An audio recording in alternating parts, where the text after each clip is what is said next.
Europe 1. La France bouge, la saga. On connaît tous Brigitte Bardot. Dans les années 1950-1960, elle est une star internationale. C'est l'actrice française la plus connue au monde, une véritable icône vivante.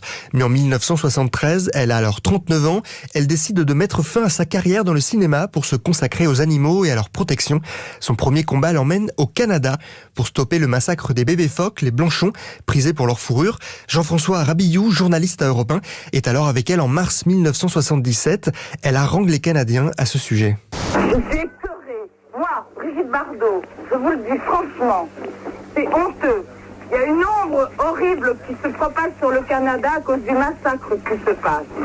Et je crois que peut-être que vous ne vous rendez pas compte de la houle, de la haine que vous inspirez au monde pour le moment. Alors on est venu vous le dire, parce qu'il faut trouver une solution. Il y a des manifestations partout, à Londres, en Italie, en Allemagne, en France, pour dire Canadiens assassins. Eh bien, c'est fini, ça doit cesser.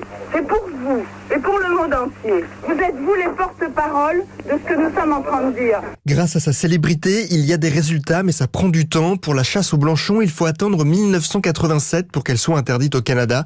Mais Brigitte Bardot ne s'arrête pas là. En 1986, sa lutte change d'envergure. Elle crée la Fondation Brigitte Bardot, lutte contre la chasse à la baleine, la captivité des animaux sauvages, les expérimentations animales. Aujourd'hui, la Fondation compte environ 70 000 membres.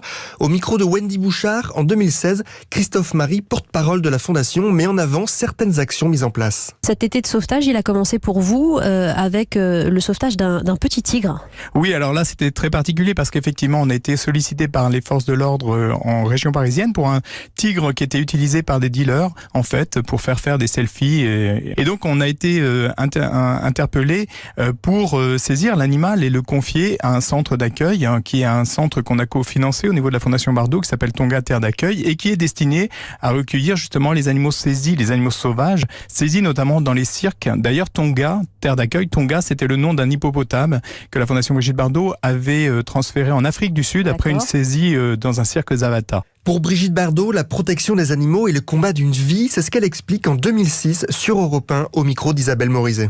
J'ai pensé que effectivement ma vie, à partir d'un certain âge, avait besoin de structures de vérité, de choses vraies, de choses importantes, que je puisse mettre ma vie au service de quelque chose qui m'a toujours tenu à cœur. Et ce quelque chose, c'était les animaux. Donc vous trouviez qu'il y avait un côté vain dans toute cette gloire qui vous entourait ? Ah oui, totalement.